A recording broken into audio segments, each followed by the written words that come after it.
Okay, there we go.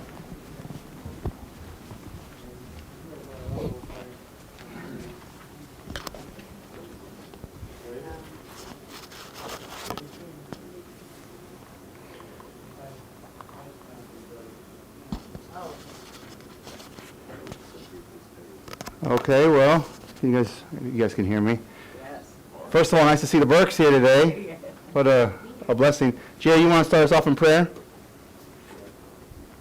Our Father, who art in heaven, we come to you this time to learn more of your doctrine and precepts, and we ask for your blessings on our speaker today and our classes and people who are attending. And we ask for your blessing in Jesus Christ. Amen. So the last time I taught was about a month ago, and I kind of was going to keep the same, I had to do 3 classes because of Brian being gone. And I thought I would just kind of extend on the last one, which we were talking about faith and how it's the sort of the building blocks of all these other things that we talk about, Zion, or the endowment, all these things start with our faith. And one of the things that I have in my study, I really like to look at sort of the Hebrew origins because of the Book of Mormon and the Old Testament. And also, as I've been on this journey the last couple of years, that this is, as Brian says, a Brianism, this is a Keokiism, that I think that the Greek language is like the English language, where it's kind of more of an abstract as opposed to a concrete language. So some of the thoughts that we think of, I think maybe the scriptures will be opened up to us if we think of maybe more along what the Hebrews thought of these words. Because even though, to our knowledge, the Bible was written or the New Testament was written in Greek, these were still Jewish Hebrew thinkers, Paul, Peter. So even though they may have been writing in Greek or whatever language that was translated into Greek, that I think some of these thoughts and ideas were what the Hebrew thought of the words. And so we're going to talk a little bit, continue to talk about faith, which is in Hebrew it's imunah, and comes from the root word of aman.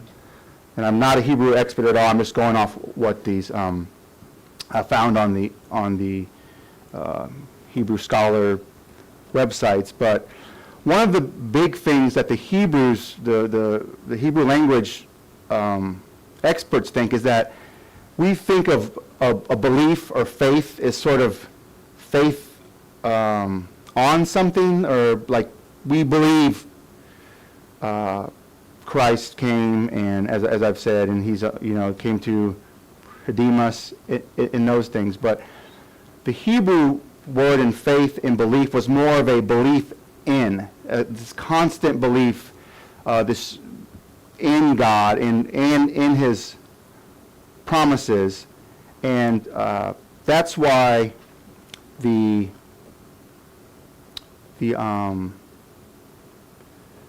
word, this imunah word, gets translated so many different ways in the King James Version of the Old Testament, because that's kind of only the one that we can really compare. It gets translated as trust, steady, faithful, stability, firmness, pillar. A lot of these words that were translated in the King James Version come from this word imunah. I don't know why they translated them differently, but probably because they were thinking of this in English. And so I've just picked out some verses to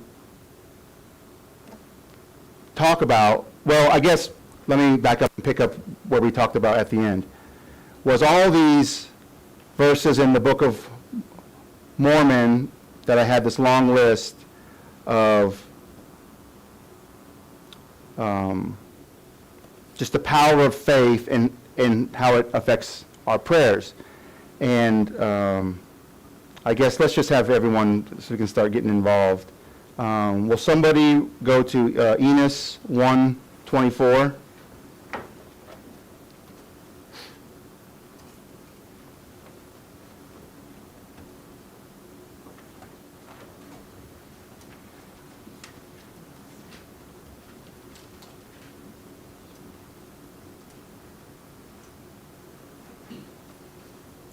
Somebody want to read that? Okay, maybe. For he said to me, whatsoever thing ye shall ask in faith, believing that ye shall receive in the name of Christ, ye shall receive it.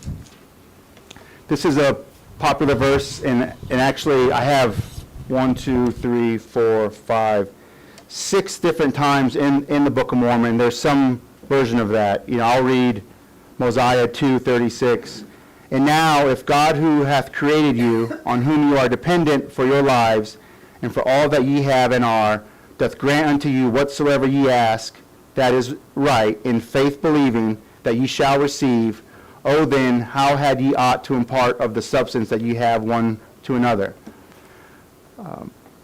So we have this asking him in faith, and this is where I've sort of, as I was preparing for this, that to me, you doing things in faith, it's almost like a trust. You know, do you trust the Lord and his promises to us? Do we have faith in these verses? Like, do you believe that? Do we believe that if we ask, call on his name in faith, asking him faith, believing that we shall receive it? And that's where I'm going to sort of open the discussion is, I guess, thoughts or ideas of just what faith means and how the Hebrew thought of it being trust, steadfast, a firmness in the belief of the Word of God. Anybody comments? Questions? There you go. So, as we grow up and as we're children, you know, we've been taught these things, especially in church, and then, you know, sometimes we pray things that are amiss. Hey, let me win $1 million so, you know, I don't have to do this, or, you know, or we don't have to suffer, or, you know, things don't have to be hard. Well, is that beneficial to us?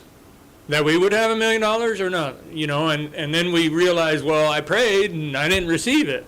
Mm-hmm. So it kind of challenges our faith, but it also challenges our thought process of what we should be praying and asking for, that we're not asking things that are not good for us. So I think a lot of times we second guess ourselves because we're not, should I ask for that or should I not, you know, and sometimes, you know, we don't receive those things because it's not beneficial for us. It's like a dad, you know, hey, can I have a piece of candy, Dad? Come on, give me that piece of candy. And Dad's going to say, no, you know. And same with our Father in heaven. He's not going to give us things that's going to be detrimental to us because he loves us. He knows that it's not beneficial. So, yeah, and I don't think there's any coincidence between that. The 6 times that this verse that we read shows up in the Book of Mormon, the one time that Christ says it, he adds in, what you shall ask the Father in my name, which is right, believing that you shall receive, and behold, it shall be given unto you. And, you know, Christ obviously, his verse is probably the strongest. And I guess the reason why I started thinking about, I've been thinking about faith and trust a lot the last 4.5 months, and I know my spiritual strength through this process is much stronger when I trust in the Lord. You know, having faith in his words.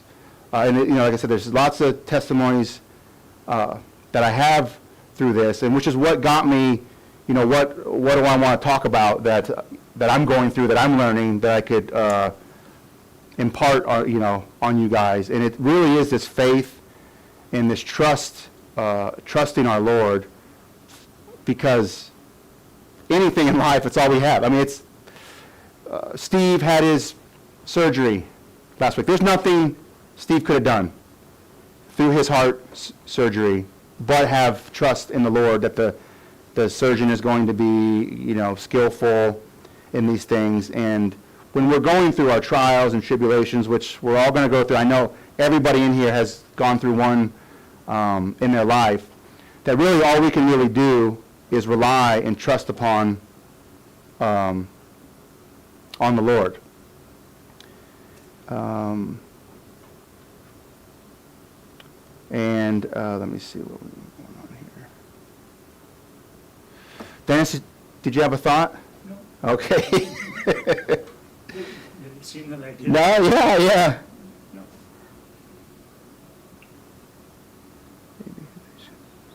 So, the other thing one of the other things I had on here to discuss is that talking about the armor of God, the shield of faith, from Ephesians 6, above all, taking the shield of faith, wherewith you shall be able to quench all the fiery darts of the adversary. And this was, I got to get some discussion out of you guys on this one. Why do you think it's the shield of faith? Given what we think of faith, given our belief, and I believe it's the only part of the armor that gives us a purpose for it. That says, it's the I'm terrible. I can't think of all of them, but it's Ephesians 6. But this one actually gives us the purpose for the shield of faith. This verse and the other armor. It doesn't say what it's used for. It just explains what it is. So does anybody have any thoughts of why it's the shield of faith? To quench all the fiery darts of the wicked? Well, I've got one, and I'll tell you, going through my situation I'm going through, it doesn't quite necessarily make sense in my brain with the word faith, with the way we think of it. It does, however, make more sense to me if thinking of the word trust, the faith and trust in the Lord, because it takes just a little bit of doubt. One little thing you hear, and your mind starts wandering into, this is the worst thing, terrible things are going to happen. Even though the Lord has given me every step of the way through this, little things to be positive, little things of,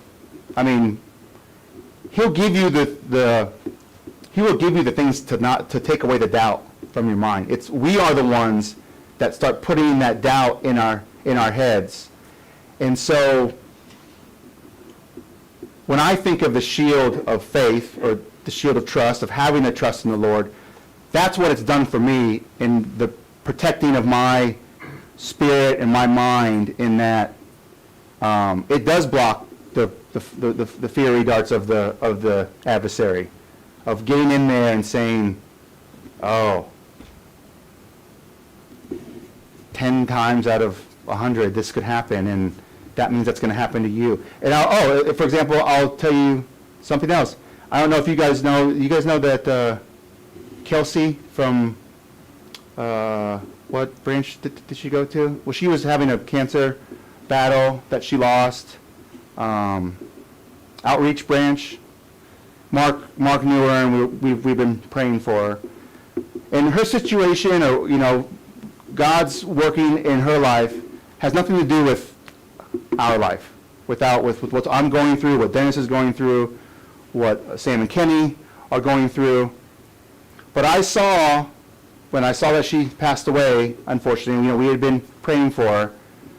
I spent 2 days in the dumps thinking that was somehow going to affect my life and my situation and my what I'm going through. And that was, a dart, so to speak, from the adversary, that I didn't have my shield of trust up to trust in the Lord to block it. Because then I was, like I said, I spent 2 days like, what's going to happen? What's going to happen? So, yeah, that's what I think the shield of faith means. Does anybody else have any examples or thoughts about that? Sam and Kenny, you know, you guys had a stressful situation going through the home and getting the new home. Is there any testimony there? Not to try to... There we go. Well, I can tell you when that happened to us, of course, naturally you go through a human state of doubt, you know, and I just remembered my sister Melinda coming over, and we prayed. We were like, it's in God's hands. Wherever we end up is wherever we're going to end up. And thankfully, it didn't impact our lives in such a way where, I mean, I was worried, just the aspect of, you know, arguing and, you know, trying to figure things out, dealing with the insurance companies and stuff. I can tell you, though, that my faith in God and how He protected us was number one, that we were not hurt, our animals wasn't hurt. My faith was that we were going to be okay. His faith was that we were going to be okay. We had the kids praying, and it all came together. We ended up, you know, in a situation where we found a home, and we've been blessed. And we've had tons of different testimonies regarding how people cared for us, prayed for us. And that's, in my eyes, in our eyes, that's us believing in our faith that we have in God always working in our lives, even when it's something that bad, Mm-hmm. you know, that can happen to you, Mm-hmm. you know. So we've been blessed.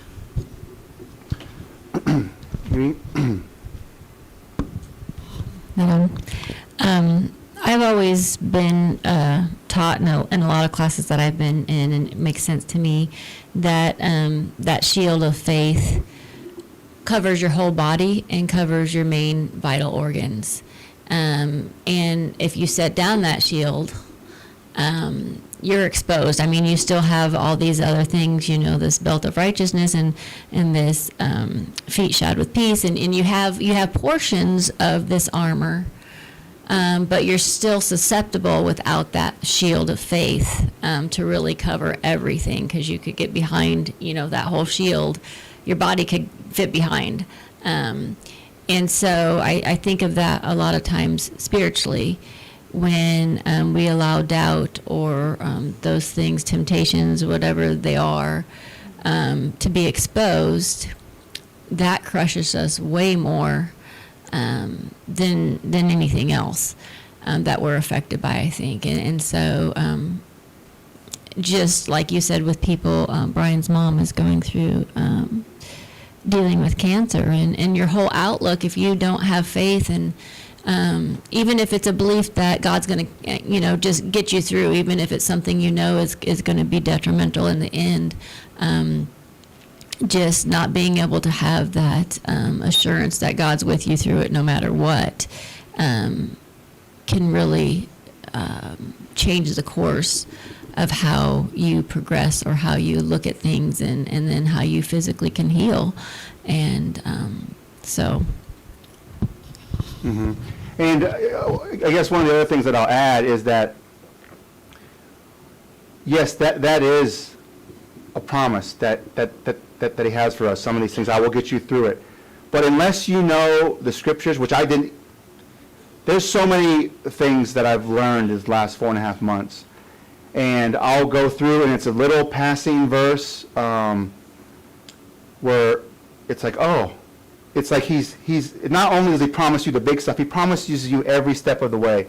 And let me find this verse. I think it's Alma 23, 132. Maybe it's 26, 132. Which one is it? Yeah, so it's Alma 26, 132. And this has been, He has been spot on. The Lord has been spot on to me through this. Yea, and it came to pass that the Lord our God did visit us with assurances that He would deliver us. Yea, insomuch that he did speak peace to our souls, and did grant us great faith, and did cause us that we should hope for our deliverance in him. And there is this little to where it's not a blind faith. I mean, it is, I guess, some respects. I don't really like to think of that it's a blind faith because it's not. Because he has been every step, I'm sure, Sam and Kenny's thing, every little step of the way. The insurance called and it was, we're going to get the money, and maybe you didn't get it right away, but every step of the way, he shows you that I have these promises for you. And I know one of the key aspects of that is following his commandments, adhering to his word, but then all this is opened up to us. Brian? In that scripture, sometimes we blow past things really quick. He did grant unto us great faith. It is a gift that's given. So I've kind of shared this with the youth that sometimes our shield's about this big, and sometimes our shield's this big, or sometimes, like Amy said, our shield's like an old Roman shield that's so big that, I mean, we can peek out and the whole thing's covering us. So when he grants unto us great faith, he grants unto us a big shield that prevents us from any dart hitting us in any way. And that's what these guys are saying. Brought peace to their soul, which gives them just an understanding that no matter what happens, no matter what, you can face all of the gates of hell, and they will not prevail against you. And you know, sometimes I don't think we realize, you know, we see all these zombie movies, that'd be a good analogy, that all these bad things are coming at us, and you can walk through them without even being touched. And that's what the adversary's doing to people all around us, especially who don't believe in God. Yep. And he drags them down, and they just are miserable and suffer even unto death. And that's one thing that we have also, that even if death comes to our door, we're okay. Yeah. It doesn't bother us, because we know that on this side or that side, we're okay. We're good. Yes. And speaking of death and this trust and faith in the Lord, one of the stories that I had to talk about today is actually right before this, of the 2,000 young warriors or children, I think they're called, and they were taught by their mothers to trust in the Lord. And they, not a single one of them went through, and I reread it last night, through 2 battles. Not a single soul was lost because of their trust in the Lord. And I think he was even telling, is it Helaman? Like, no, the Lord will deliver us. We trust in him. Because I think he was kind of tentative to take them into the battle because they were so young. And the verse I had to read from that is... They've never fought a battle. Right, yeah. 103. Same chapter, just the page before. And we do justly ascribe it to the miraculous power of God, because of their exceeding faith in that which they had been taught to believe, that there was a just God, and whosoever did not doubt that they should be preserved by his marvelous power. Now this was the faith of these which I have spoken. They are young and their minds are firm, and they do put their trust in God continually. And I feel the Spirit every time I read this story, thinking about it, that, you know, you think of the Lamanites and the fierce warriors that they were, and you have these children, like Brian said, never been in a battle before. And they probably they didn't know enough about the world to be, maybe, I'm just thinking of children, because, you know, the older we get, the more sort of we can get in our heads of, they're not going to win that because they're kids, whereas the kids can maybe have that. But I know it doesn't say that. I don't want to insinuate, take away from their strong faith and their trust in the Lord. But that's a great story to think about what's possible trusting in the Lord. Go ahead, Brian. No, you're making a good point. So, say you take a high school football team and you put them in the NFL against a major league team who's been through years of experience and battles. Mm-hmm. That's what this was. Yeah. And the world's going to say, there's no way. Mm-hmm. There's no way. But that's the power of God to prove that he is mighty to save. Mm-hmm. And he can do miracles. Yeah, and they basically won 2 Super Bowls. They had the first one where they, I think Antipas, they ran the Lamanites down, and then there was another one. And they said, I think, if I read it correctly, that the 2 armies joined together of the Nephites, and they had the second battle, and they lost 1,000 of their brothers, but not a single one of the kids. And then later in this same chapter, Helaman is writing his epistle, I think to, I think he's asking for more men through this, and in verse 163, it says, "But behold, it mattereth not." He's saying all our men are depleted. We are holding the places that we secured, but and he says, "But behold, it mattereth not. We trust God will deliver us, notwithstanding the weakness of our armies, yea, and deliver us out of the hands of our enemies." And sure enough, 2 years later, they finally won the war. I mean, that's what happened. The Lord delivered them. And 2 years later was when they got more troops, and then Helaman was actually able to go back and start preaching in the church after all the wars were fought. But those are from Alma 26, and they are great examples of what a trust in the Lord can do for us. These, like Isaiah says, his ways are not our ways. We put the things because of whatever gravity or whatever these laws of the earth are, we put God in that he can only operate in that little box, which is not true. And so having this faith and trust in the Lord, anything is possible. Let me see what other stories I had in here. Trust in him who will deliver us. Dennis, do you have anything to add at all? No? Yeah, if it says that we're supposed to believe in faith, or have faith. Mm-hmm. Faith in what? Yeah.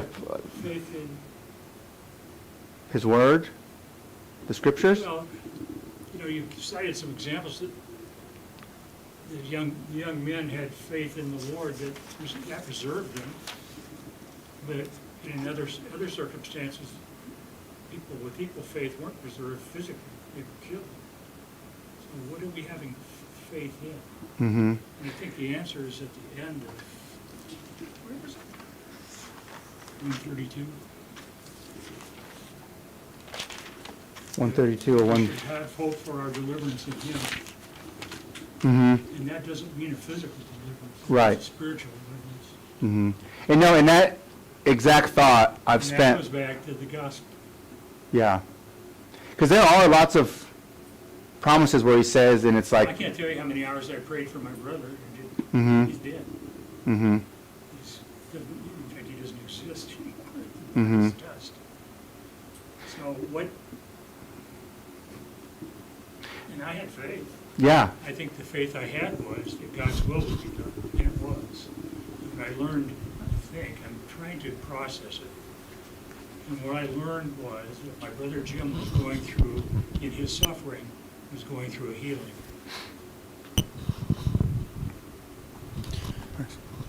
So I haven't shared this with too many people, but when I found out my mother had stage 4 cancer, I kind of went to the Lord, obviously, and started asking him questions, and he told me he would receive her unto himself.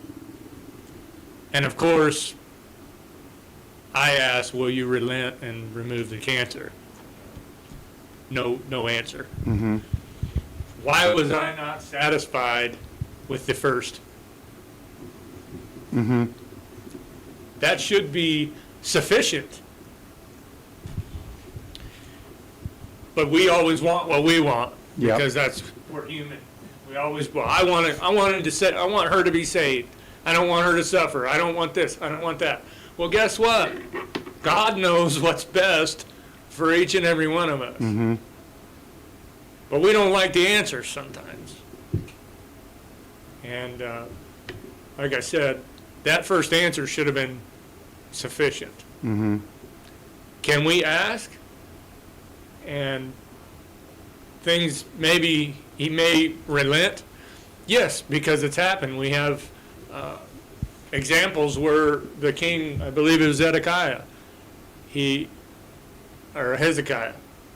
he got cancer, or it was a consumption or whatever, and he put his head against the wall. He was a good king. And the prophet went to him and said, get your house in order, you're going to die. Well, that was pretty rough to hear. Well, he humbled himself before the Lord, and before the prophet left the city, he was given another answer or another thing from the Lord, and the Lord relented and said, I'll give you 15 more years if you do these things. And he did, which is part of our faith also, that we have to do the things the Lord asked us to do, and then we receive that blessing, you know. So we have to be very understanding about what the Lord sees as best for our lives, and not trying to just say, well, you didn't give me what I wanted, so I don't believe in you anymore. Because that's a lot of times we get that in our mind, and that's human nature. And that's part of what Satan does to try and cloud our thoughts, or take our faith and make it smaller in the God that we believe in. I'm just gonna just take this part off in case.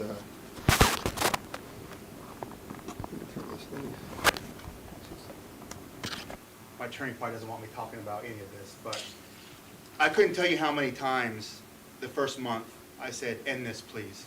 End it." You know, I don't deserve this. All X, Y, Z. The growth that I've had the last 4.5 months, you know, you cannot put a price on it. I've been through the Book of Mormon almost twice. I've been through all these, you know, I've tried to take on, you know, the teaching this, just because I know it's an opportunity to learn and to study and to even maybe share some that I've gone through. And the only things that make me upset are the worldly things. Like if I just focus on what I gain spiritually, as Peter says, is more precious than gold, this thing is worth it 10 times over. But I think, oh, I missed my son for 11 weeks. It's costing me X amount of money to go through this. I mean, the worldly things can go on where I could be upset, I could get frustrated, and I do. But the spiritual strength that it's giving me, that I've learned how the Lord deals with me, and you know, how, you know, I know we all have a unique relationship with Him, and to see the signs and how He communicates with you, it's only going to make me better. The fact that I'm going through this, which is part of my profession, which I believe I was put to minister to his people.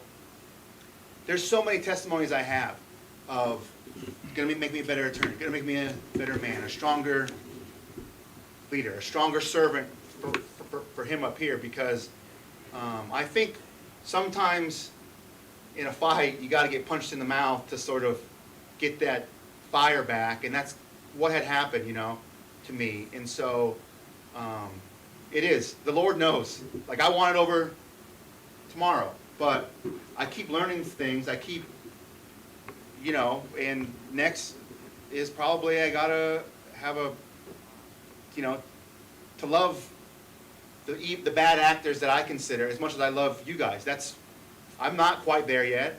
You know, as much as in my head I say I am, but do I pray for them as hard, you know, for the prosecutor as I pray for Sam and Kenny? No, but that's I think where I need to go, and I think all of us can find our through Brian's you know, journey now with his mother. Dennis went through it with his family. We can find these where we, you know, God's even giving us even more, teaching us even something else through this. It really is only going to benefit us. And you know, you think about, I know for mine and everybody's, I think our spiritual lives and our strength is going to be stronger when we let the Lord give us do what he is, that is his will than what we want. Obviously, that's a I guess a obvious statement, but because we don't know what's best for us. I think we got a few more minutes. We think we do. Sometimes. Yeah, exactly, exactly. No, it's and like I said, this 4.5 months it's completely changed my life, obviously, but I wouldn't have gotten here if not for it. And I would not be, and you know, whatever the next thing is going to be the same thing. And I think that's kind of just, we're going to go as life goes on and continue to grow. So this is where that's that refining fire. You know, there's weak things that are in us, and he makes us go through these fires to draw those things out to where they don't have any place in us anymore. You know, and we can either say, no, I want to hold on to that, you know, or we can go through the fire and be tried and have to go through the work to become stronger. Yep. And realize that when you come out on the other side, you have more experience, you have more knowledge, you have more strength, you have to be able to go through the next level, because there is going to be levels in our life. We're going to hit things that we all agree we don't want to go through. But he prepares us for those slowly. He's not going to just dump us in the fire and make everything come out at one time, because we probably wouldn't be able to handle it. It'd drag us down to it. But the way the Lord works, he does it slowly and in his way, not ours. And like I said, we don't like it. You know, Kenny and Sam went through what they went through, but I think they're starting to realize also that it's been a blessing. And I've heard some of the things about it, and it's fantastic. You know, the Lord, through bad things, he can turn the worst thing into a good thing. And that's amazing how he can do that.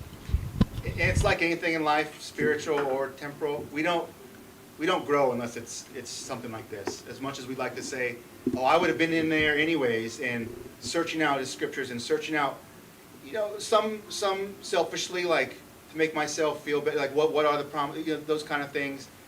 But it's just, these are the things in life that make us, I hate to say it, we seek him more in these times. And yeah, we should be seeking him all the time like this. And I don't know, maybe there's people that do seek him all the time and never have to go through trials. I doubt it, but you know, these things are what life really is about. And I think as the verse I was saying from Peter is, you know, you try your faith in, which is more precious than gold, and it really is. So that's all I had for today. Thank you, guys.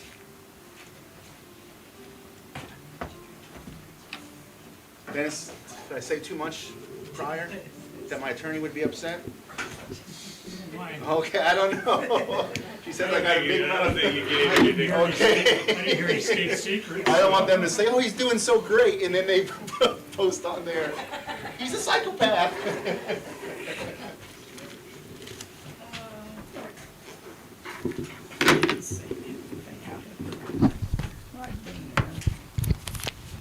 Judy.